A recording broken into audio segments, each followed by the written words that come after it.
طارق مسعود کی آواز، طارق مسعود وائس۔ کہ جس کوشش کے نتیجے میں آپ کو کچھ ملنے کی امید نہ ہو، اس کوشش میں ٹائم ویسٹ نہیں کیا جاتا۔ تو ہم کیوں مسلمان ہیں، ہم کیوں کلمہ پڑھتے ہیں؟ بہت سارے لوگ دنیا میں مذہب کو نہیں مانتے اور بڑی عیش و عشرت کی زندگی گزارتے ہیں۔ لوگ مجھ سے پوچھتے ہیں کہ یہ اسلام میں یہ کیوں ہے، یہ کیوں ہے، یہ کیوں ہے، یہ پابندیاں کیوں ہیں؟ تو میں ان سے کہتا ہوں کہ بھائی مذہب کو چھوڑ دو تو پھر کوئی پابندی نہیں ہے۔ ابھی کچھ ہفتے پہلے میں نے ایک بیان کیا تھا،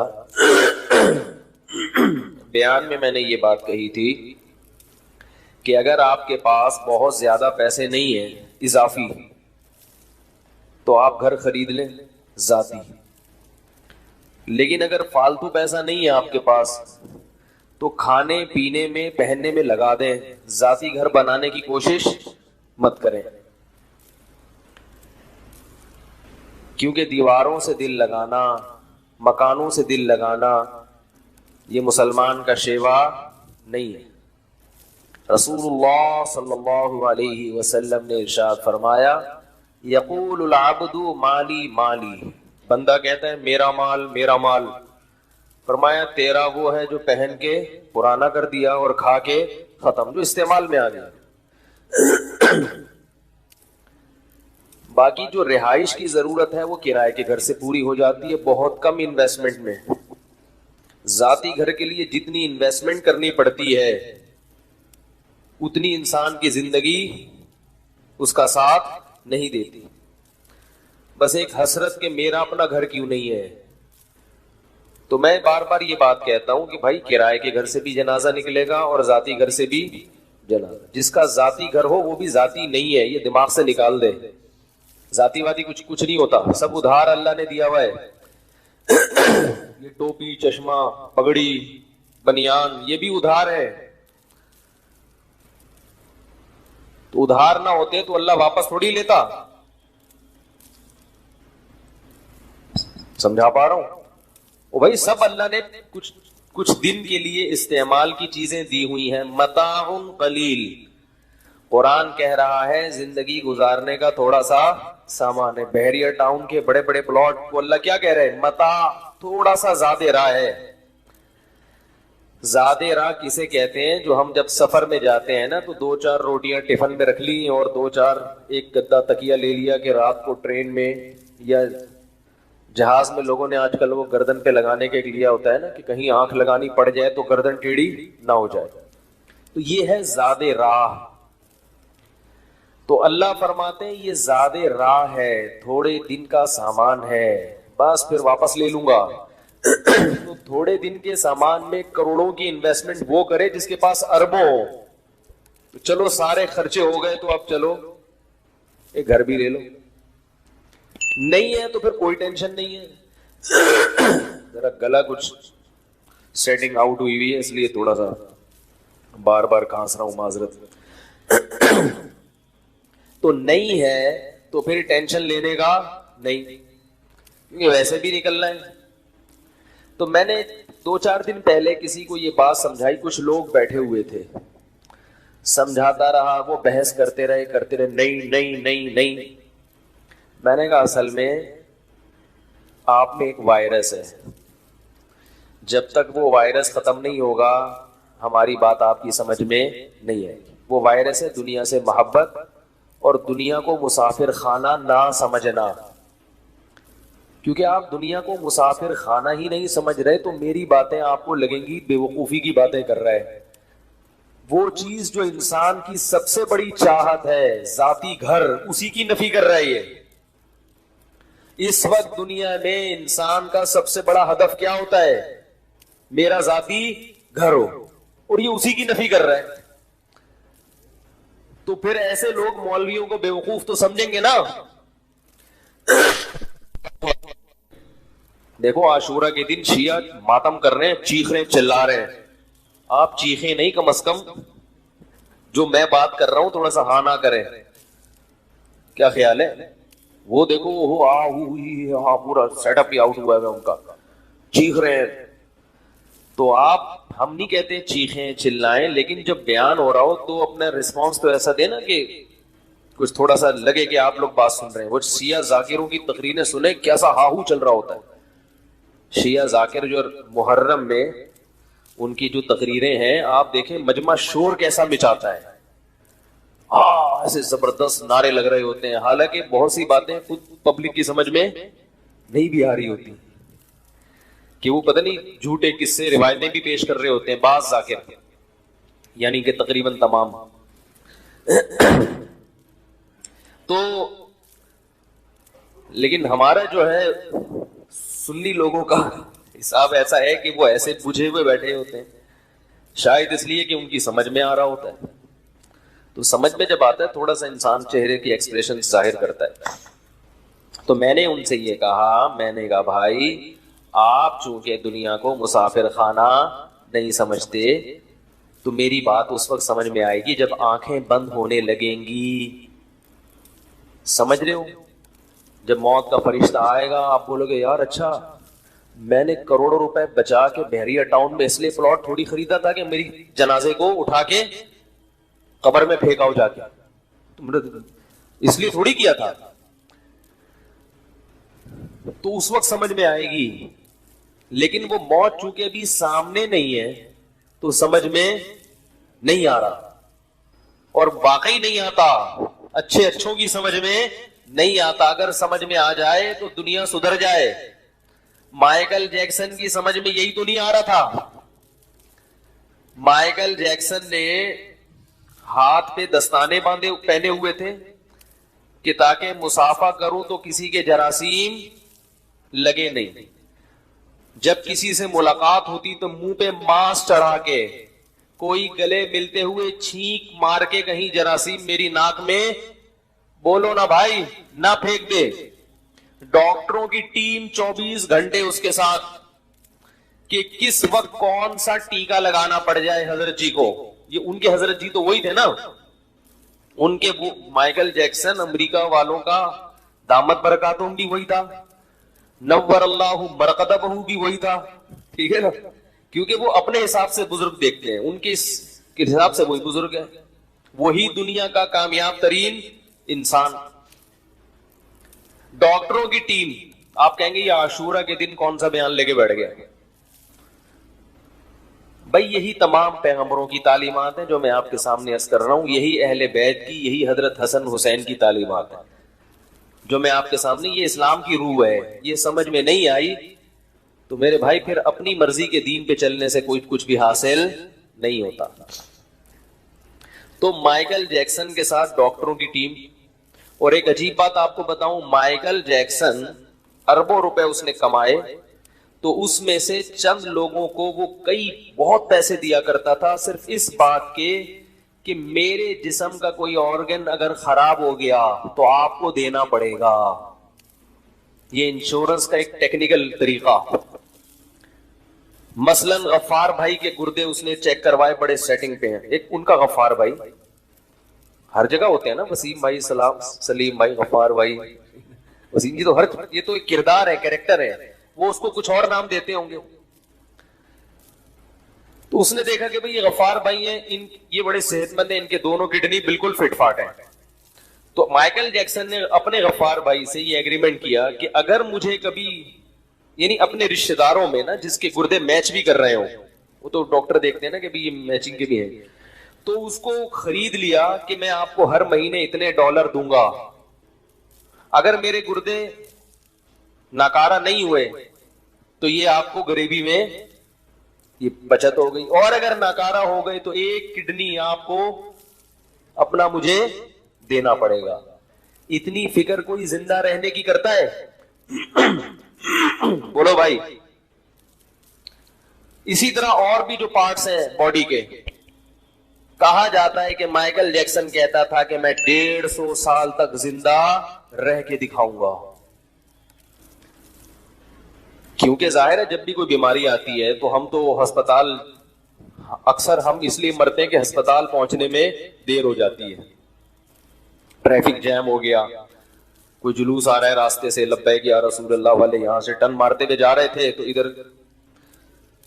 لبیک یا رسول اللہ میں 3-4 آدمی مر گئے. تو ہمارے یہاں تو یہ مسائل ہے، یا کوئی اسٹرائک ہے، کوئی ہڑتال ہے، لیکن اس کے ساتھ یہ مسائل بھی نہیں تھے، کیونکہ ڈاکٹر جو خود ڈاکٹر، ان میں سے ہر ایک ڈاکٹر پورا ہاسپٹل تھا، وہ ایسے کوئی چھوٹے موٹے ڈاکٹر تھوڑی تھے، وہ ان کے دامت برکاتوں ان کے ڈاکٹر تھے. تو ہر وقت ڈاکٹروں کی ٹیم، ہر وقت میڈیکل چیک اپ، ہر وقت احتیاط، یہ کھانا ہے یہ نہیں کھانا ہے، بڑی تمیز سے ایکسرسائز بھی ہو رہی ہے اور جاگنگ بھی ہو رہی ہے اور جم بھی ہو رہا ہے.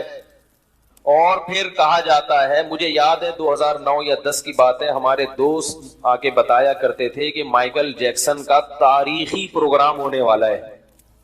اتنا بڑا پروگرام امریکہ میں ہونے والا ہے کہ اس سے پہلے کبھی اتنے ٹکٹ فروخت نہیں ہوئے ہیں، کروڑوں اربوں روپے کا بزنس ہونے والا ہے.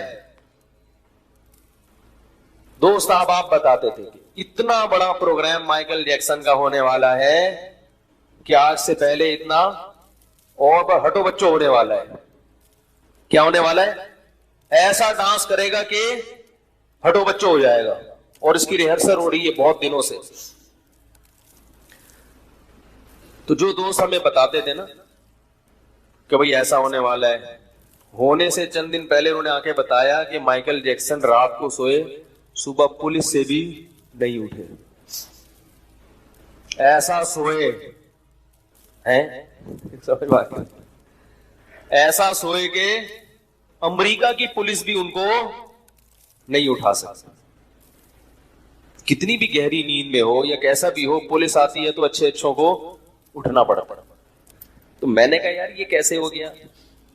ابھی تو آپ بتا رہے تھے اس کا پروگرام ہونے والا ہے، پھر اتنے ڈاکٹر، پھر جراثیم سے ایسی حفاظت، اور ڈاکٹروں کی ٹیم 24 گھنٹے ساتھ.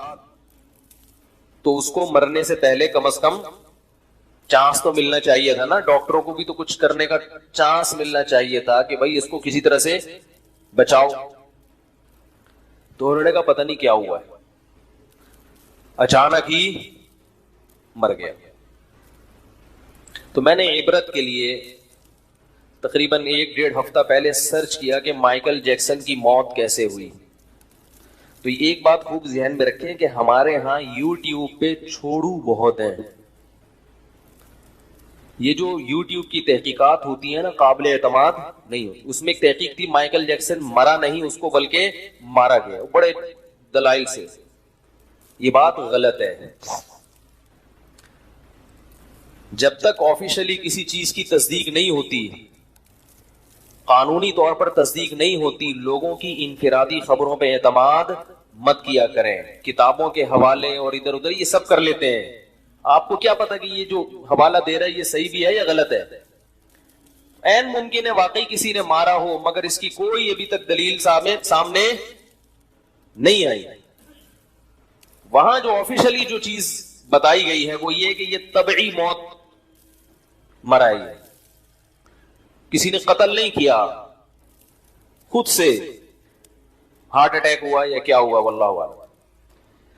چلو مرا ہے یا کسی نے مارا ہے، لیکن 50 سال ایک صحت مند آدمی کے لیے جوانی کی عمر ہوتی ہے، بڑھاپے کی نہیں ہوتی.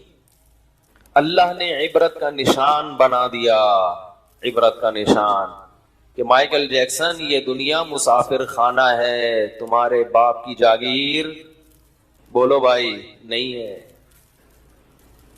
کاش کاش کاش وہ تو چلا گیا، کاش انسانوں کو عبرت حاصل ہو. ہماری عبرت کی آنکھیں اندھی ہو گئی ہیں. میں اپنے لیے بھی کہتا ہوں، میں کسی اور کو ملامت نہیں کر رہا. میں یہ جتنی باتیں یہاں ممبر پہ بیٹھ کے کرتا ہوں، سب سے پہلے اپنے آپ کو خطاب کر رہا ہوں. عبرت کی آنکھیں اندھی ہو گئی ہیں. دنیا میں کوئی واقعہ، کوئی نصیحت ایسی نہیں ہے جس سے ہمیں سبق حاصل. کتنے لوگ نوجوان ہمارے حسرت کرتے ہوں گے مائیکل جیکسن، کاش ہم مائیکل جیکسن کی جگہ ہوتے. کسی نے بتایا کہ دفعہ ڈانس کے دوران لڑکیوں نے اپنے کوٹ پھاڑ دیے. اتنا زیادہ ایکسائٹڈ لڑکیاں ہو جاتی تھیں اس کے بھی. آج کسی نوجوان کے لیے کوئی ایک لڑکی گھر سے بھاگ جائے تو وہ ساری دنیا میں ڈنڈورا پیٹے گا, یار میں اتنا بڑا آدمی بن گیا ہوں کہ میرے لیے اب گھر سے بھاگنا پبلک شروع ہو گئی. کیسا اللہ نے عبرت کا نشان بنایا. ختم. مائیکل جیکسن دنیا سے, بولو بھائی, ختم, مٹی. اب ڈانس کرو اندر قبر میں, لوگ اس کی قبر پہ پھول چڑھا رہے ہیں, کیا کیا کر رہے ہیں, لیکن اس سے مائیکل جیکسن کی ذات کو کوئی فائدہ نہیں ہو رہا. ثم ردوا الى الله مولاهم الحق الا له الحكم وهو اسرع الحاکمین احکم الحاکمین. فرمایا کہ اس کے بعد اب تمہیں اس رب کی طرف لوٹایا جائے گا جس نے تمہیں پانی کے ایک ناپاک قطرے سے پیدا کیا تھا. اللہ اس موقع پہ فرماتے ہیں الا, خبردار, خبردار, ہوشیار, سنو, لہ الحکم, حکومت کس کی ہے؟ اسی کی ہے, اور وہ بہت جلد فیصلہ کرنے والا ہے کہ کون صحیح ٹریک پر چلا تھا اور کون غلط ٹریک پر چلا تھا. یہ فیصلہ کس نے کرنا ہے؟ اللہ نے کرنا ہے. یہ فیصلہ میرے اور آپ کے اختیار میں نہیں ہے کہ ہم خود سے کسی راستے کو صحیح کہہ دیں اور کسی راستے کو غلط کہہ دیں. ہماری نظر میں صحیح راستہ وہ ہے جس کو پبلک اچھا سمجھتی ہے. پبلک فنکاروں, اداکاراؤں کی زندگی کو کامیاب لائف سمجھتی ہے, اسی وجہ سے سب اسی کی طرف جانے کی کوشش کر رہے ہیں. لیکن اللہ اس راستے کو جہنم کا راستہ قرار دیتا ہے, کیونکہ اس ٹریک پر چل کر انسان اپنے پیدا کرنے والے سے غافل ہوتا ہے. بات سمجھ میں آ رہی ہے میں جو سمجھانا چاہ رہا ہوں؟ یہ وہ ٹریک ہے جس پہ چل کے انسان کس سے غافل ہوتا ہے؟ ناچنے والے, ڈانس کرنے والے, گانے والے, یہ اللہ سے سب سے زیادہ دور ہوتے ہیں. حتیٰ کہ جو قوالیاں پڑھنے والے ہیں نا, وہ بھی اللہ سے دور ہوتے ہیں. موسیقی آپ کو اللہ سے دور کرتی, اللہ کے قریب نہیں کرتی. تو میں یہ عرض کر رہا تھا میرے بھائی کہ کچھ چیزیں ایسی ہوتی ہیں کہ وہ سمجھ میں آئیں گی تو پھر اگلی عمارت اس پہ کھڑی ہوگی. دنیا کا مسافر خانہ ہونا ہی کسی کی سمجھ میں نہیں آ رہا تو اسے یہ بحث کے ذاتی مکان کوئی ضرورت نہیں ہے. یہ کہاں سے سمجھ میں آئے گا اسے؟ میں بار بار بتا, غیر مسلم ہے, اپنے آپ کو کافر نہیں کہتے تو ہمیں کوئی غیر مسلم کہے, کیونکہ اسلام محمد صلی اللہ علیہ وسلم کا لایا ہوا دین ہے, اس میں ہم ڈاکہ برداشت نہیں کریں گے. کسی ایسی چیز کو اسلام کہا جائے جو اسلام نہیں ہے, یہ قابل برداشت نہیں ہے.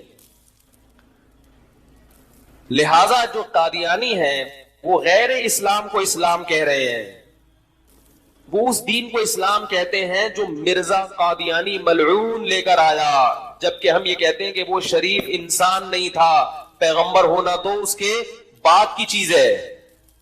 بار بار یہ دعویٰ کرتا ہوں, کوئی بھی قادیانی کسی بھی ختم نبوت کی تنظیم سے متعلق کسی بھی عالم کے پاس لے آؤ, میرے پاس لے آؤ, انشاءاللہ میں اسے قائل کروں گا. اس پر وہ مناظرہ کرے, اس پر وہ بحث کرے, اس پہ ڈیبیٹ کرے کہ مرزا غلام احمد قادیانی کو شریف انسان ثابت کر کے دکھا دو. شریف انسان نبوت سے پہلے کیا ہے؟ شرافت. آپ صلی اللہ علیہ وسلم نے جب نبوت کا دعویٰ کیا تو آپ نے پہلے کیا کہا کہ کبھی مجھے جھوٹ بولتے ہوئے دیکھا تم نے؟ بتاؤ میں کیسا ہوں؟ لوگوں نے کہا آپ صادق اور امین ہیں. پہلے اپنا اچھا انسان ہونا ثابت کیا جاتا ہے, نبوت اس کے بعد کی چیز ہے.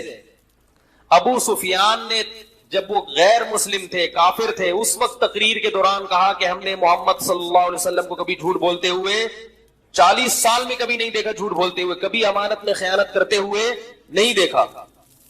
حضرت خدیجہ نے 40 سال کی عمر میں 25 سال کے نبی سے جو نکاح کیا, وہ کیوں؟ ایماندار ہونے کی وجہ سے. حضرت خدیجہ کے پاس پیسہ تھا مگر اس پیسے کو کاروبار میں لگانے کے لیے کوئی ایماندار انسان نہیں مل رہا, جیسے کہ انویسٹر کو کوئی ایماندار انسان چاہیے ہوتا ہے. تو اس نے حضرت خدیجہ رضی اللہ تعالی عنہ نے کس کی سلیکشن کی ہے؟ محمد صلی اللہ علیہ وسلم، حالانکہ ان کے پاس رشتوں کی کمی نہیں تھی، رشتوں کی کمی نہیں تھی. تاریخ کی کتابوں میں ہے خطبہا اشراف قوم، حضرت خدیجہ جب بیوہ ہوئی ہیں قوم کے سرداروں نے نکاح کے پیغام بھیجے ہیں، لیکن انہوں نے کس کو پسند کیا؟ محمد صلی اللہ علیہ وسلم. کیوں؟ اس میں ایک حکمت یہ بھی تھی کہ کاروبار کے لیے کوئی ایسا شخص چاہیے تھا جو ان کے مال کی حفاظت کر سکے. تو مرزا غلام احمد قادیانی کا صادق اور امین ہونا تو دور کی بات، شریف انسان ہونا قادیانی ثابت نہیں کر سکتے. یاد رکھو، میں قادیانیوں سے ایک بات کہتا ہوں کہ اللہ کی آگ بہت سخت ہے جو اللہ نے نافرمانوں کے لیے تیار کر کے رکھی ہے.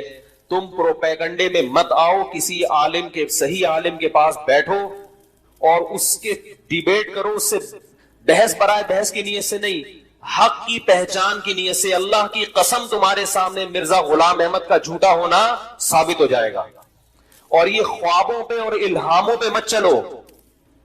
میں جب اسکول پڑھتا تھا کچھ قادیانی تھے کلاس فیلو، یہ چھوٹے سی کر کے میں اپنے اصل ٹاپک کی طرف آتا ہوں، یہ درمیان میں بات آ گئی ہے تو اس کو جلدی سے کمپلیٹ کر لو.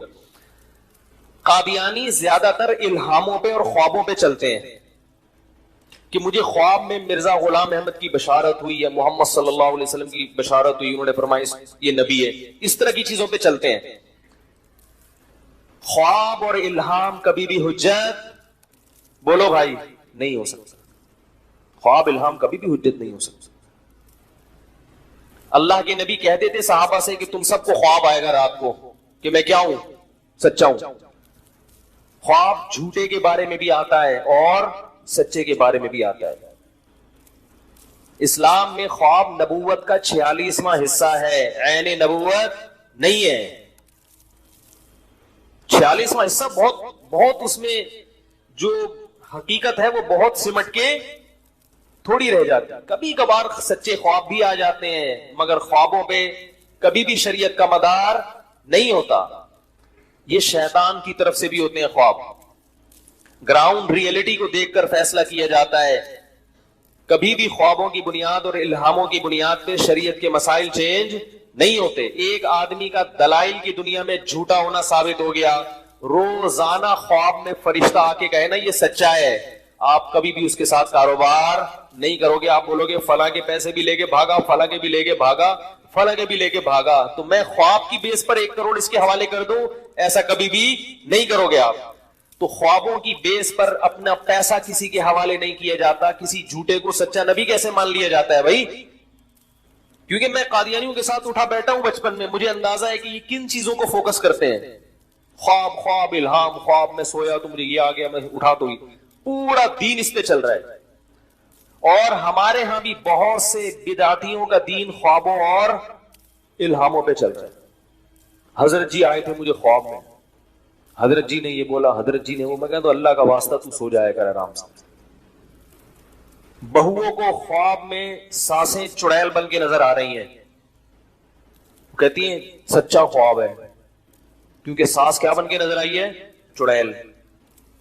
اور ساس جب سوئی تو بہو اس کو سانپ بن کے نظر آئی خواب میں. وہ اٹھ کے کہتی میں تو پہلے ہی کہہ رہی تھی یہ سارا مسئلہ کہاں سے ہو رہا ہے؟ یہاں سے ہو رہا ہے. میں کہتا ہوں اللہ کا واسطہ، بہو سے کہتا ہوں تو کہ تم اپنی ساس کو چڑیل سمجھتی ہو، لہذا خواب میں وہی آئے گا جو دن میں دماغ میں گھسا ہوتا ہے. اگر اس کو خیر خواہ سمجھو تو وہ فرشتہ بن کے آئے گی، فرشتہ. خیر کہاں سے کہاں بات چلے گئی. تو دیکھو جو لبرل لوگ ہیں جن کو مذہب سے محبت ہی نہیں ہے تو وہ ایسی باتیں کریں گے، لہذا اس میں پریشان ہونے کی ضرورت نہیں. وہ تو کہیں گے یہ کیا ہے. وہ پھر ہر چیز میں وہ یہ بھی چاہتے ہیں عورت گھر سے باہر نکلے، وہ یہ بھی چاہتے ہیں عورت کو کپڑوں کی پر پابندی نہ ہو، آزادی ہو. وہ یہ بھی چاہیں گے کہ مذہب کو مسجد کی حد تک محدود کیا جائے، مذہب کو ریاست سے نکال دیا جائے. تو وہ سب کے ایک ہی نعرے ہیں، تشابہت قلوبہم. اللہ کہتے ہیں ان کے دل سب کے ایک جیسے ہیں. تو سب ایک جیسی باتیں، جو باتیں کافر کر رہا ہے وہی باتیں یہ بھی کریں گے، کیونکہ یہ لبرل مسلمان ہیں. تو اس لیے اللہ نے اس آیت میں پہلے بتا دیا وَمَنْ أَرَادَ الْآخِرَةَ، جو آخرت کا ارادہ کرنا چاہتا ہے، جو چاہتا ہے کہ میں جنت میں جاؤں، تو پہلی شرط کامیابی کی کیا ہوئی؟ کس کا ارادہ کرنا پڑے گا؟ یعنی اللہ نے یہ کامیاب لوگوں کی علامت بتائی ہے کہ پہلی شرط کیا ہے کہ آپ کوئی بھی عمل کر رہے ہو تو نیت کیا ہو؟ اللہ کو خوش کرنا اور جنت طلب کرنا نیت ہونی چاہیے. آگے ارشاد فرمایا وسعا، اور پھر اس کے لیے کوشش بھی. بولو بھائی شروع کر دے. بہت سے لوگوں کی نیت آخرت. کربلا پہ جو واقعات بیان کیے جاتے ہیں لیبل لگایا جاتا ہے حضرت حسین کی محبت. لیبل لگایا جاتا ہے کہ حضرت حسین کی محبت اس لیے کہ وہ نبی کے نواسے. لیبل لگایا جاتا ہے کہ نبی کے نواسے سے محبت کرنا در حقیقت نبی سے، اور نبی سے محبت کرنا در حقیقت اللہ سے. مگر زیادہ تر خطیب صرف یہ لیبل استعمال کر رہے ہیں، نہ نبی سے محبت نہ نبی کے نواسے سے. اصل مقصد ہے پبلک کو خوش کرنا اور مجمع کو گرم کرنا.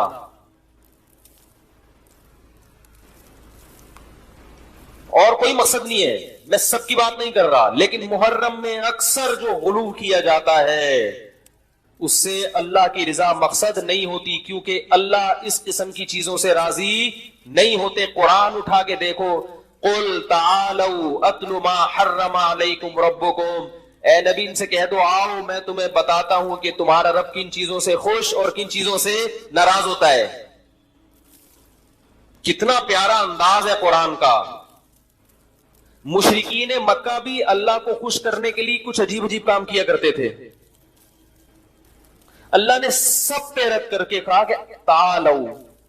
عربی میں ایک لفظ استعمال ہوتا ہے ایتی. ایتی کا مطلب ہے ادھر آ،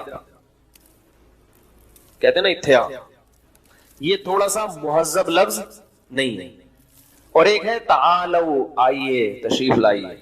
آئیے ہم آپ کو، یہ آئیے کا لفظ کب کہا جاتا ہے کہ یار ادھر ادھر سے ہٹ جاؤ، وہ جو تمہیں تمہارے کان بھر رہا ہے، وہ تمہیں تو گنتیاں سکھا رہا ہے، ان سب سے ہٹ کے ادھر آؤ، اکیلے میں کبھی چھاؤں میں آؤ، ٹھیک ہے نا، سائیڈ پہ ملو، میں تمہیں اکیلے میں مل کے پھر سمجھاؤں گا کہ میں کن چیزوں سے خوش ہوتا ہوں اور کن چیزوں سے ناراض ہوتا ہوں.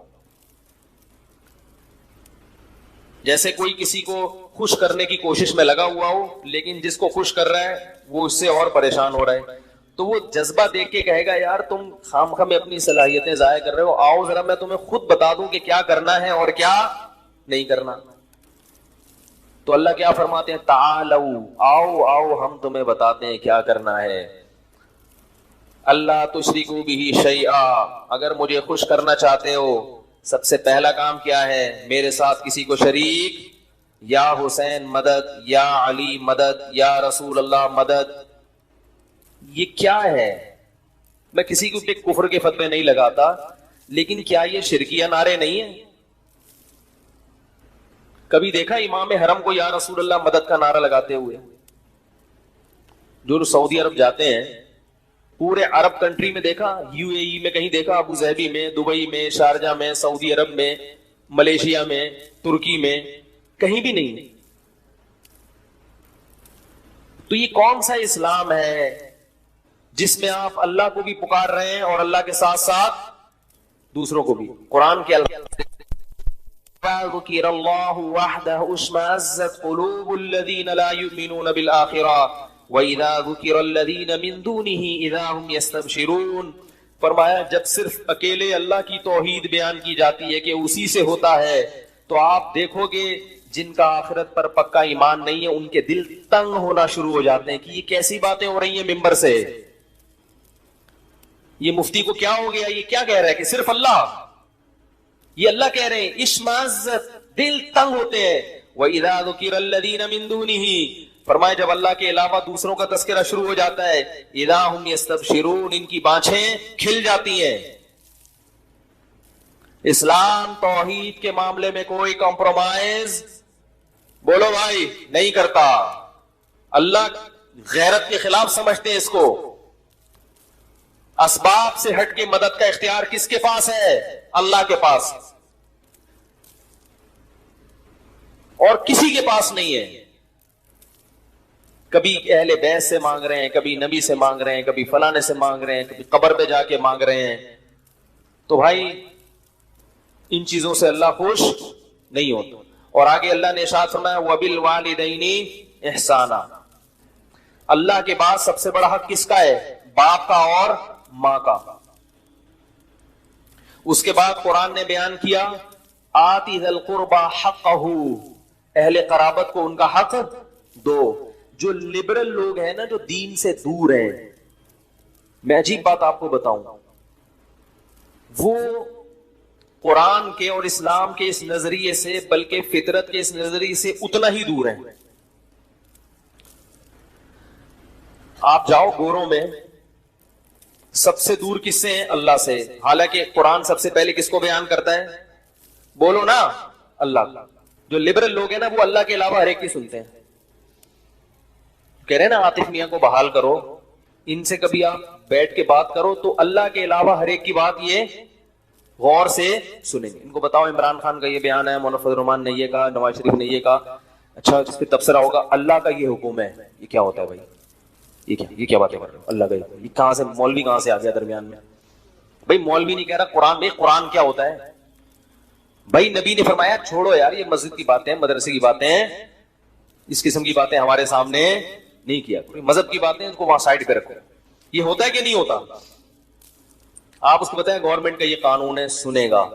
اقوام متحدہ کا یہ قانون ہے، سنے گا. اللہ کا قانون ہے، نہیں سنے گا. قرآن نے ان لوگوں کی کیفیت بھی بیان کی ہے. فلا صدق ولا صلى ولكن كذب وتولى ثم ذهب الى اهله يتمطى اولى لك فاولى ثم اولى لك فاولى. فرمایا جب اس کی موت کا وقت آئے گا میں اسے کہوں گا کہ نہ تو نے میری آیات کو غور سے سنا نہ ان کی تصدیق کی. تیرے سامنے جب میری آیات اور میرے احکام بیان کیے جاتے تھے منہ پھیر کر تکبر کے ساتھ اپنے گھر کی طرف چلا جاتا تھا. اولا، اللہ فرماتے ہیں تباہ ہو جائے تو. لکا فاولا، پھر ہم کہتے ہیں برباد ہو جائے تو. ثم، پھر ہم کہتے ہیں اولا، تو تباہ ہو جائے. ثم اولا لکا فاولا، پھر ہم کہتے ہیں تو تباہ ہو جائے. ایحسب الانسان ان یترک سدی، تو نے کیا یہ گمان کر رکھا تھا کہ میں نے تجھے پانی کے قطرے سے پیدا کیا؟ پیدا جب کیا تو ماں کی چھاتیوں میں دودھ کے چشمے جاری کر دیے. ایک تجھے خیرخواہ باپ دیا، ایک ماں دی، ماحول دیا، پھر آسمان سے تیرے لیے بارشیں برسائیں، اور پھر تیرے لیے زمین کو پھاڑ کر نباتات پیدا کیے، اور پھر تجھے طرح طرح کے میوے کھانے کو دیے. جب تو بلوغت کی دہلیز پہ قدم رکھتا ہے تیرے لیے ایک زوجہ پیدا کر دی، عورت پیدا کی جس سے تو سکون حاصل کرتا ہے. جعل لکم من ازواجکم بنین وحفدا، پھر اس سے تجھے اولاد دی تیرے بڑھاپے میں کام آئے.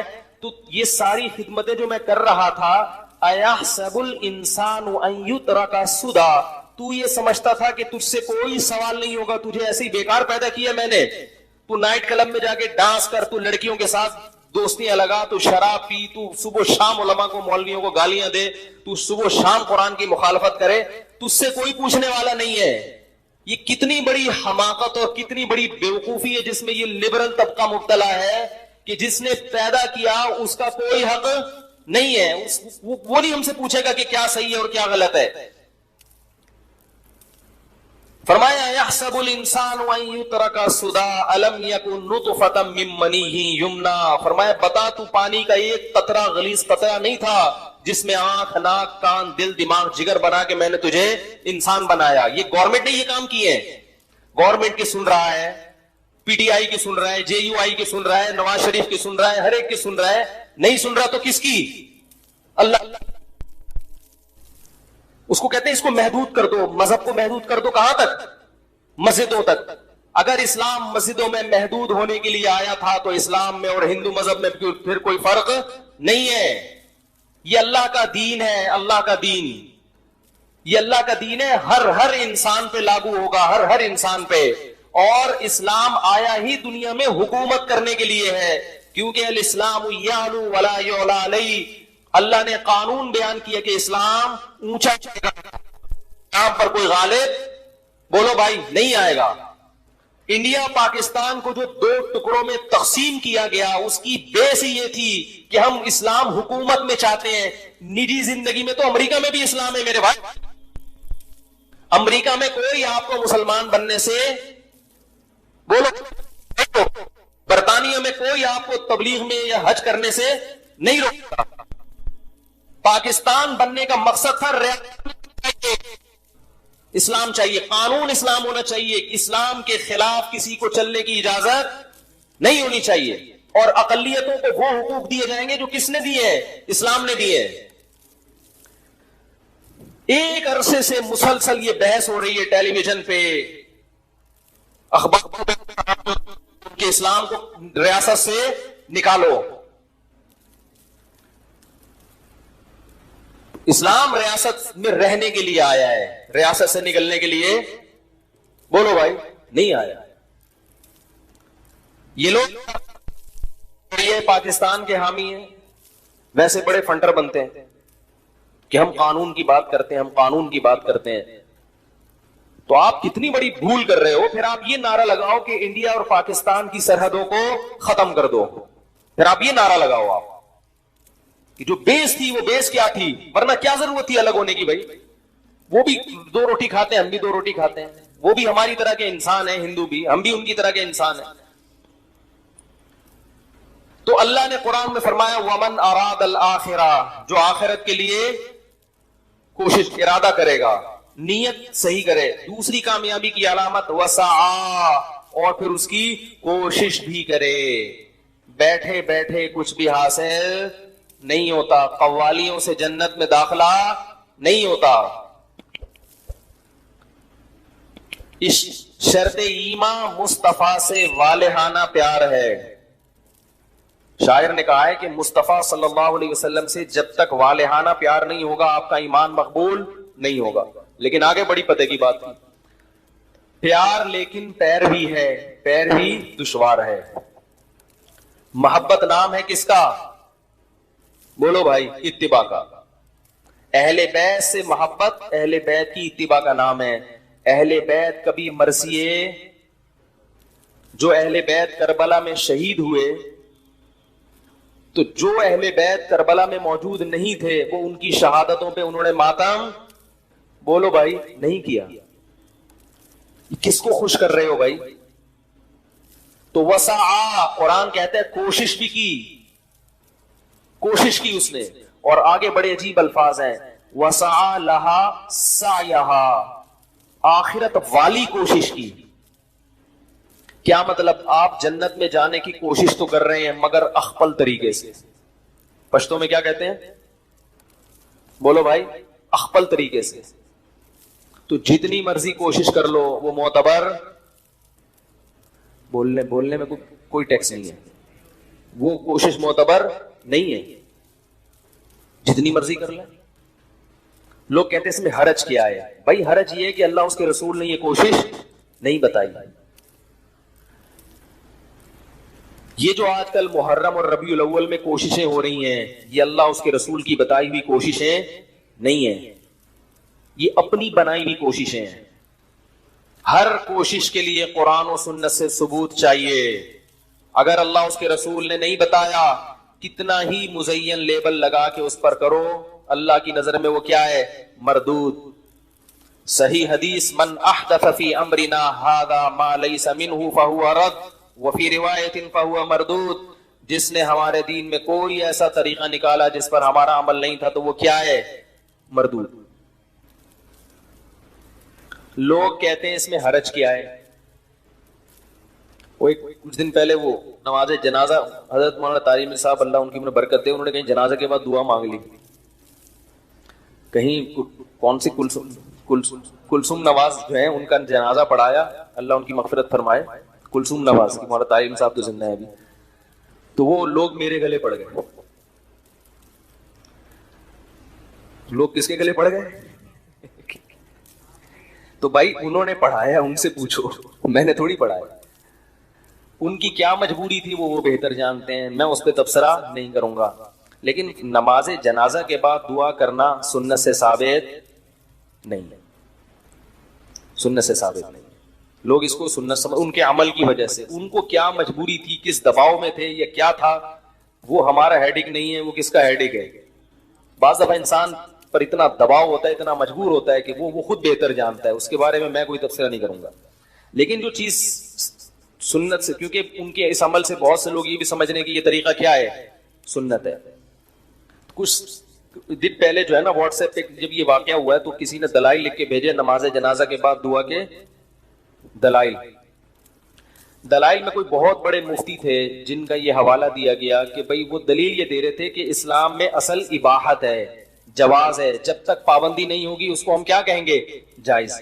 تو نماز جنازہ کے بعد دعا پر چونکہ شریعت میں کوئی پابندی نہیں ہے لہذا ہم اس کو کیا کہیں گے, جائز.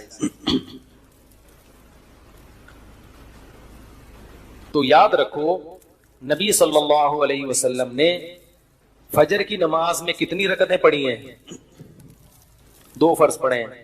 تیسری سے منع کرنا کسی بھی حدیث سے ثابت, بولو بھائی, نہیں. آپ کہہ سکتے ہیں ایک دفعہ آپ نے عصر میں اضافی رکعت پڑھائی تھی تو سجدہ سہو کیا تھا, اس سے پتہ چلتا ہے کہ 1 رکعت زیادہ ہوگی تو کیا ہوگا, یہ غلط ہے. تو کہیں بھی ایسا نہیں ہے کہ 1 رکعت میں 2 سجدوں سے زیادہ سے آپ صلی اللہ علیہ وسلم نے منع کیا ہو. کوئی ایسی حدیث دکھا دیں جس میں 2 کے بعد تیسرے سجدے سے نبی نے منع کیا ہو.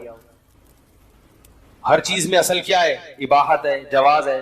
تو نماز میں اگر 2 کے بجائے کوئی 3 سجدے کرنا چاہے تو وہ بھی کیا ہونا چاہیے, جائز ہونا چاہیے نا. کیا خیال ہے بھائی؟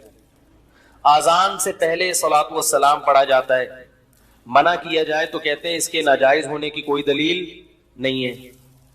تو میں ان سے کہتا ہوں آذان جب کمپلیٹ ہوتی ہے لا الہ الا اللہ تو آگے محمد الرسول اللہ بھی لگا لو, کیونکہ اس کے ناجائز ہونے کی بھی کوئی دلیل. ارے بول لو بھائی, بھائی لا الہ الا اللہ پہ اذان ختم ہو رہی ہے تو اگر کبھی مؤذن محمد الرسول اللہ بھی لگا دے تو کوئی غلط جملہ کہہ رہا ہے وہ, بلکہ کلمے کو کمپلیٹ کر رہا ہے, توحید کے ساتھ رسالت کی گواہی بھی دے رہا ہے. تو یہ منطق چلے گی وہاں پہ, ساری پبلک نکل کے آ جائے گی بھائی پہلی دفعہ ایسی اذان سن رہے ہیں. تو جیسے اذان کے آخر میں ایڈیشن جائز نہیں ہے, اذان کے شروع میں بھی, بولو بھائی, یہ جو ہر چیز میں اصل اباحت ہے یہ ہر چیز نہیں ہے. اباحت عبادت میں اصل اباحت, اباحت کہتے ہیں جائز ہونا, عبادت میں اصل اباحت بولو بھائی نہیں ہے. عبادت میں توقیف, توقیف کا مطلب جس طرح جس کیفیت کے ساتھ جو عبادت منقول ہے اس میں ذرہ برابر بھی آپ ایڈیشن نہیں کر سکتے. نماز جنازہ وہ ہے ہی دعا, وہ کیا ہے ہی دعا ہے. اور یہ جو فقہا کی کتابوں کے حوالے دیے جاتے ہیں کہ نماز جنازہ کے آخر میں دعا, اس سے مراد نماز جنازہ کے بعد نہیں ہے, اس سے مراد نماز جنازہ کے اینڈ میں جو دعائیں پڑھی جاتی ہیں ان کی فضیلت ثابت ہوتی ہے. لوگ چونکہ عربی جانتے نہیں ہیں تو بعض لوگ فقہا کی ایک عبارت کو اٹھا کے دوسری جگہ فٹ کر دیتے ہیں ترجمہ غلط کر کے. آپ اپنے باپ دادا سے پوچھیں کہ کیا انہوں نے بچپن میں کہیں بھی دنیا میں نماز جنازہ کے بعد کسی کو دعا مانگتے ہوئے دیکھا تھا؟ آپ کے گھر میں اگر بوڑھے والدین ہیں وہ بتائیں گے ہم نے بچپن میں یہ عمل کہیں بھی پوری دنیا میں نہیں دیکھا. یہ بعد میں شروع ہوا ہے. ہر وہ چیز جو بعد میں شروع ہو رہی ہے عبادت کے عنوان سے وہ شریعت میں ثابت, بولو بھائی, نہیں ہے, وہ بدعت عمل ہے. تو اللہ نے قرآن میں فرمایا وسعى لها سعيها, وہ کوشش کرے, وہ والی کوشش جو آخرت کی کوشش ہے. پتہ چلا ہر کوشش آخرت کی نہیں ہوتی, کچھ کوششیں اچھی تو ہوتی ہیں مگر آخرت کی نہیں ہوتی. وہ اگر آپ ان کوششوں میں لگ گئے تو آپ کا عمل برباد ہوگا. اور قرآن کہہ رہا ہے الذین ضل سعیہم فی الحیاۃ الدنیا وہم یحسبون انہم یحسنون صنعا, فرمایا کچھ لوگ ایسے ہیں جن کی کوششیں دنیا میں ضائع ہو جائیں گی جبکہ وہ یہ سمجھ رہے ہوں گے کہ ہم اچھی کوشش کر رہے ہیں. کتنی واضح آیت ہے. وہ خود یہ سمجھتے ہوں گے کہ ہماری کوشش ہمیں کہاں لے کے جا رہی ہے, جنت میں. ہم نبی کی عشق میں کر رہے ہیں, ہم حضرت حسین کے عشق میں کر رہے ہیں, لیکن اللہ فرماتے ہیں ایسے بہت سے لوگوں کی کوششیں دنیا میں ضائع ہو رہی ہیں کیونکہ یہ کوشش کا وہ طریقہ ہے نہ جنا اللہ نے بتایا, نہ اللہ کے رسول نے بتایا, نہ اہل بیت نے بتایا. یہ وہ طریقہ ہے ہی نہیں. اور آخر میں فرمایا وَسَعَى لَهَا سَعْيَهَا وَهُوَ مُؤْمِنٌ, ایمان بھی ہو, توحید پرست انسان ہو, عقیدہ صحیح ہو اس کا, یہ تمام شرطیں پائی جائیں گی. فَأُولَٰئِكَ كَانَ سَعْيُهُمْ مَشْكُورًا, فرمائیے وہ لوگ ہیں جن کی کوشش کو میں نہ صرف یہ کہ قبول کروں گا بلکہ اس کوشش کا کئی گنا بڑھا کر ان کو اجر دوں گا. حدیث میں آتا ہے کہ حضرت عیسیٰ علیہ السلام جب آسمان سے نازل ہوں گے, اب پتہ نہیں اتنی اوپر سے زمین پہ آئیں گے, یہ اسباب کے خلاف ہے نا, یہ بات انسان کے لیے تو ممکن نہیں ہے.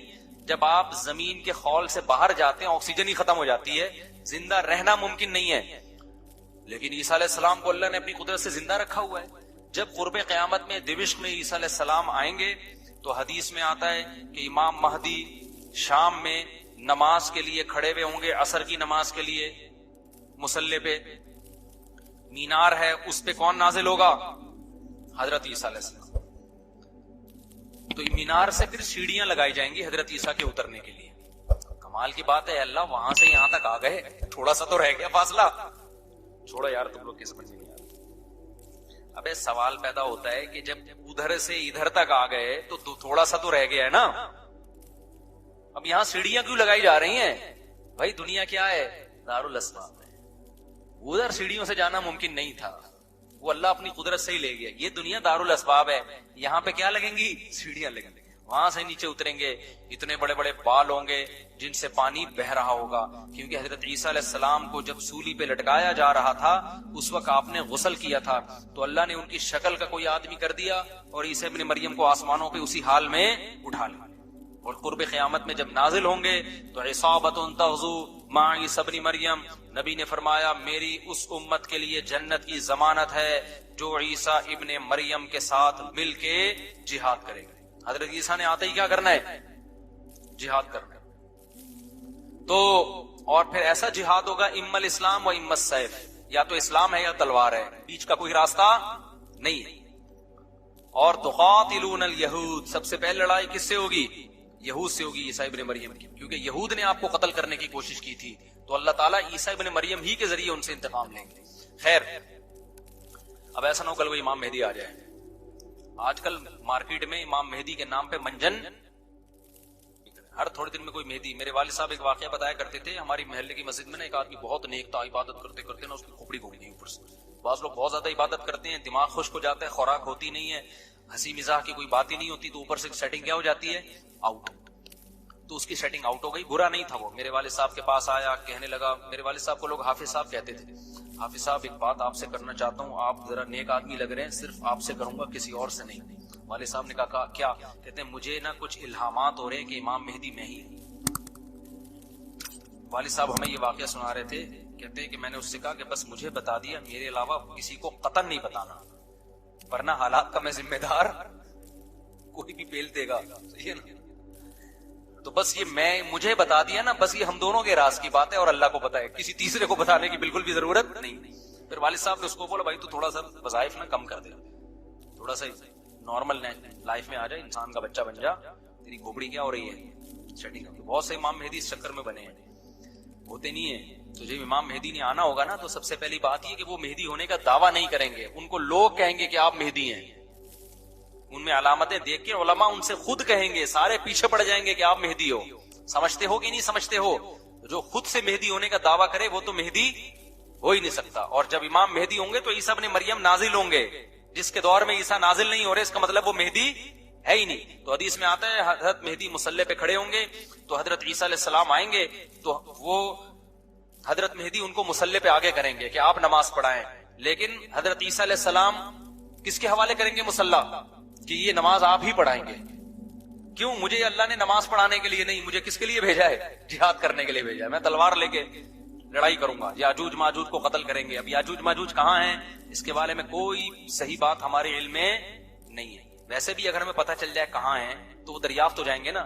اور قرآن کہتے ہیں قرب قیامت سے پہلے وہ دریافت بولو نہیں ہو سکتے. تو اللہ نے چھپا دیا ہے, چھپا دیا ہے. تو چھپایا ہے اس لیے کہ پہلے نہ پتہ چلے کدھر ہے. کچھ لوگ کہتے ہیں یہ چائنیز ہیں, کوئی بھروسہ نہیں ہے. ویسے لگتا ہے کہ شاید ہو, کیونکہ وہ جو ذوالقرنین نے دیوار بنائی تھی نا سیسا پلائی ہوئی اور پہاڑوں کے پیچھے دھکیل دیا تھا اور پھر بڑی تعداد ہو گئی ان کی، حدیث سے پتہ چلتا ہے شاید وہ، لیکن بہرحال کوئی یقینی بات نہیں ہے.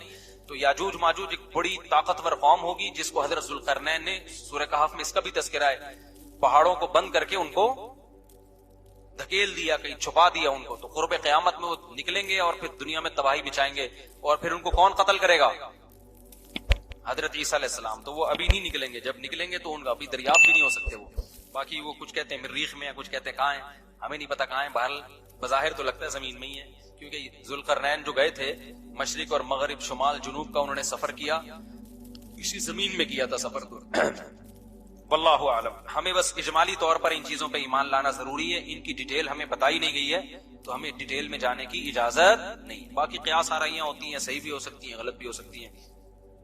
اچھا، تو میں یہ عرض کر رہا تھا کہ 309 سال وہ سوئے ہیں. وَنُقَلِّبُهُمْ ذَاتَ الْيَمِينِ وَذَاتَ الشِّمَالِ. اللہ کہتے ہیں ہم ان کو پلٹتے تھے. اب ادھر کو کروٹ لے کے سوچو، اب ادھر. وَكَذَلِكَ بَعَثْنَاهُمْ. 309 سال کے بعد ان کو اللہ نے جگایا. پوری حکومت بدل گئی، پوری حکومت کا تختہ پلٹ گیا. اب جب 309 سال کے بعد اٹھے ہیں تو پیٹ کمر سے چپکا ہوا ہے، ٹھیک ہے نا، بھوک لگ رہی ہے ٹائٹ والی. تو کیا کہتے ہیں؟ کم لبستم. پہلے آپس میں کہنے لگے ہم کتنا سوئے ہیں، ہم کتنا سوئے. ایک نے کہا لبثنا یومن او بعض یوم، یا تو پورا دن سوئے ہیں، کیونکہ سورج جب ہم سوئے تھے تو یہاں تھا، اب یہاں ہے. لیکن جب یہاں ہے تو اس کا مطلب پورا دن تو نہیں سوئے ہم، پورا چکر تو ہو جانا چاہیے تھا نا. مثال کے طور پر وہ سوئے تھے مغرب کے وقت اور آنکھ کھل رہی ہے اشراق کے وقت. اب کنفیوز ہو رہے ہیں نا کہ یار اگر ہم تھوڑا سوئے ہیں تو یہ تو ہمیں لگ رہا ہے بہت زیادہ سوئے ہیں، 24 گھنٹے سے زیادہ تو سو نہیں سکتا کوئی. تو کہنے لگے یا تو ہم پورا ایک دن سوئے ہیں یا شاید اس سے کم سوئے ہیں. کم سونے پر یہ اعتراض ہو رہا ہے کہ نیند تو بڑی شاندار طریقے سے پوری ہوئی ہے، 4-6 گھنٹے میں ایسی ہوتی نہیں ہے. اور اگر زیادہ سوئے ہیں تو سورج جب ہم سوئے تھے وہ یہاں تھا، اب یہاں ہے، تو یہ تو 24 گھنٹے بھی پورے نہیں ہوئے. کیونکہ ان کا کیا خیال ہے کہ یہ 300 دفعہ پلٹ کے سورج آ چکا ہے. جب کافی دیر ان کی بحث ہوئی تو کہنے لگے ربکم اعلم بکم. اللہ ہی جانتا ہے بھائی کتنا سوئے ہیں، اس بحث سے کوئی فائدہ نہیں ہے، ابھی تو روٹی کی فکر کرو. فابعثوا احدکم بورقکم. یہ سکہ رائج الوقت لے کے جاؤ اور روٹی لے کر آؤ. اب دیکھو یہاں بھی وہ اللہ پہ توکل کر سکتے تھے کہ ہم جا رہے ہیں، پیسے لے جانے کی ضرورت نہیں، ہم نے اللہ کے لیے قربانی دی ہے، کھلائے گا کون ہمیں؟ اللہ. نا بھائی، اللہ نے کہا ہے جتنے اسباب اختیار کر سکتے ہو کرو. تم ایک اجنبی جگہ پہ جا رہے ہو، تمہارے پاس سکے ہونا، پیسے تو لے کے جاؤ. عربوں میں نا جب زمانے جاہلیت میں حج ہوتا تھا تو دور دور سے جو عرب قبیلے بیت اللہ آتے تھے پیسے نہیں لے کے آتے تھے ساتھ میں. کہتے تھے کہ ہم اللہ کے گھر کی زیارت کے لیے جا رہے ہیں تو کھلائے گا کون ہمیں؟ اللہ. ہم پیسے نہیں لے کے جائیں گے، یہ تو توکل کے خلاف ہے یار. اللہ کے مہمان وہ مثال ایسے دیتے تھے جیسے آپ اپنی نانی کے جا رہے ہو اور اپنی کھانا ساتھ لے کے جا رہے ہو، تو نانی کو غصہ آئے گا نا، بیٹا میں نے تیری دعوت کی ہے تو کھلاؤں گی کون؟ میں کھلاؤں گی تجھے، تو پیسے تو اپنے ساتھ کھانا کیوں لے کر آیا؟ تو کہتے تھے جب ہم کسی کے مہمان ہوتے ہیں تو کھانا ساتھ نہیں لے کے جاتے، میزبان کا کام ہے، تو ہم اللہ کے گھر پہ جا رہے ہیں، ہم پیسے لے کے نہیں جائیں گے، اللہ پہ توکل کریں گے. جب پیسے ختم ہوتے نا تو بھیک مانگ رہے تو بھائی کو اللہ کے نام پہ کوئی کھانا دے دے یار، کوئی تو روٹی دے دے. جب پیسے ختم ہوتے تو کیا کرتے یار؟ کہیں سے جگاڑ، پھر چوریاں چکاریاں شروع کر دیتے. تو قرآن میں اللہ نے آیت نے نازل کی وَتَزَوَّدُوا. جب حج کے لیے جاؤ تو زاد راہ لے کے جاؤ، پیسے لے کے جاؤ. کیوں؟ فَإِنَّ خَيْرَ الزَّادِ التَّقْوَىٰ. سب سے بہترین ذات راہ تقوی ہے. وہ توکل جو تمہیں بھکاری بنا دے، گناہگار، کیونکہ بھکاری پن یہ تقوی کے خلاف ہے. تو پہلے تقوی کی فکر کرو کہ لوگوں کے سامنے ہاتھ نہ پھیلانے پڑے. تو ان کو بتا دیا اللہ نے صحابہ کو کہ توکل کا یہ مطلب نہیں ہے کہ دنیا میں اسباب اختیار نہ کرو، حج پہ جا رہے ہو تو پیسے لے کے جاؤ سارا. تبھی فقہا کہتے ہیں، فقہا نے دین کو خوب سمجھا ہے کہ حج صرف اس پہ فرض نہیں ہو جاتا کہ آنے جانے کا انتظام ہو جائے. نہ حج اس پہ فرض ہوگا آنے جانے کا انتظام بھی، راستے میں کھانے کا انتظام بھی، اور جتنے دن آپ گھر کی مارکیٹ سے شارٹ رہو گے بیوی بچوں کے کھانے کا بھی انتظام. آپ کا حج کا آ گیا بھائی، آپ نے کہا میرا جہاز کا ٹکٹ بھی ہو گیا، ہوٹل کا کرایہ بھی ہو گیا، کھانے پینے کا انتظام بھی ہو گیا، نکل گئے 40 دن کے لیے. بچے کہہ رہے ہیں ابا مارکیٹ سے کیا ہو گیا؟ ابا ہم کیا کھائیں یہاں پہ؟ تو ابا کہہ رہا ہے بیٹا میرے لیے چونکہ آنے جانے کا پراپر انتظام ہو گیا تھا تو مجھ پہ حج فرض ہو گیا ہے، کیونکہ اللہ نے کہا ہے جس میں استطاعت ہے حج فرض ہے، تو مجھ میں استطاعت تھی حج فرض ہے۔ تو بچے کہیں گے ہمارا کیا قصور ہے؟ اس لیے علماء نے بیان کیا کہ استطاعت میں یہ بھی داخل ہے کہ آپ کا بھی اور جن کی آپ کفالت کر رہے ہو، جو آپ کی شرعن ذمہ داری ہے، ان کا بھی انتظام ہو۔ سمجھتے ہو کہ نہیں سمجھتے ہو؟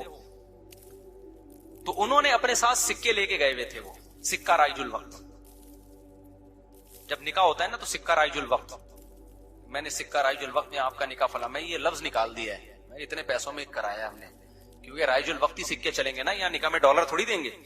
کبھی خربوزہ خریدتے ہوئے کہا کہ سکہ رائج الوقت کے مطابق یہ خربوزہ کتنے روپے کلو ہے، جیسے وہاں سیدھا سیدھا بولتے ہو بھائی خربوزہ کتنے روپے کلو ہے، تو مہر میں بھی وہی ہے، جب پاکستان میں شادی ہو رہی ہے تو پاکستانی روپے میں ہی ہوگی، اس میں الگ سے سکہ رائج الوقت بتانے کی ضرورت نہیں، لوگ کہہ رہے تو سکہ رائج الوقت کے مطابق، تو وہاں سے میری زبان پہ یہ آیا ہے۔ تو انہوں نے کہا بھائی یہ سکہ رائج الوقت ہے، اس کو لے کے جاؤ اور کھانے پینے کا انتظام کرو۔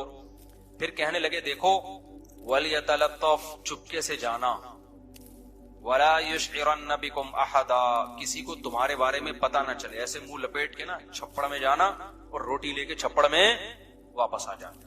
اس سے بھی پتہ چل رہا ہے کہ وہ اپنی حفاظت کا پورا انتظام کر رہے ہیں، پھر اللہ پہ توکل کر رہے ہیں، کتا بھی ساتھ لے کے جا رہے ہیں تاکہ اجنبی لوگوں سے ہماری حفاظت ہو، یہ بھی پورا انتظام، اور اس کے بعد بھی ایک بندے کو بھیج رہے ہیں بھائی لپٹ کے جانا، پتہ نہ چلے، پکڑے نہ جائیں ہم۔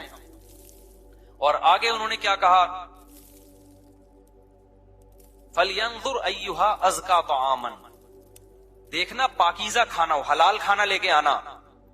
اس سے بھی پتہ چلتا ہے کہ چونکہ غیر مسلم ریاست تھی نا، وہاں ان پر واجب تھا کہ کھانا خریدنے سے پہلے تحقیق کر لیں کہ حرام ہے یا حلال۔ اسلامی ملک میں اس تحقیق کی ضرورت نہیں ہے کیونکہ حلال ہی ہوتا ہے۔ یہاں آپ ہوٹل میں بیٹھ کے پوچھیں یہ گدھے کا گوشت ہے یا بکرے کا گوشت ہے، وہ رکھ کے ایک تھپڑ لگائے گا آپ۔ کیوں بھائی؟ غالب یہی ہے کہ جب سامنے والا انسان ہے اور مسلمان ہے تو گوشت بھی انشاءاللہ حلال ہی ہوگا، سامنے والا گدھا نہیں ہے تو گوشت بھی گدھے کا۔ یہاں بھی گدھے کے گوشت بکے ہیں مگر ان کا ریشو کم ہے نا، عموماً تو حلال ہی ہوتا ہے۔ لیکن جب آپ غیر مسلم ریاست میں جاتے ہیں، پھر جب بھی آپ کوئی چیز خریدیں گے تو آپ پر تحقیق کرنا واجب ہے، بھائی یہ حلال ہے یا نہیں۔ میں یورپ میں جہاں بھی ہوٹل میں جاتا تھا پہلے پوچھتا تھا ابے یہ مرغی حلال ہے کہ حرام ہے، وہ کہتا تھا حلال ہے۔ کیسے پتا چلا حلال ہے؟ ٹھپا تو سب نے لگایا ہوا ہوتا ہے حلال کا، کہاں سے خریدی آپ نے؟ وہ بتاتا تھا فلاں سے۔ میں نے کہا آپ کو پتا ہے کہ وہ ہاتھ سے ذبح کرتے ہیں؟ کہ جی ہمیں تو نہیں پتا۔ میں نے کہا پھر ہم بھی نہیں کھائیں گے بھائی۔ یہ غیر مسلم ریاست میں یہ تحقیق کیا ہے؟ اطمینان ہو جائے کہ ہاں جی ہاتھ کا ذبیحہ ہے، بسم اللہ اللہ پڑھ کے کہہ رہا ہے تو پھر آپ کھا سکتے ہیں، ادروائز نہیں کھا سکتے آپ۔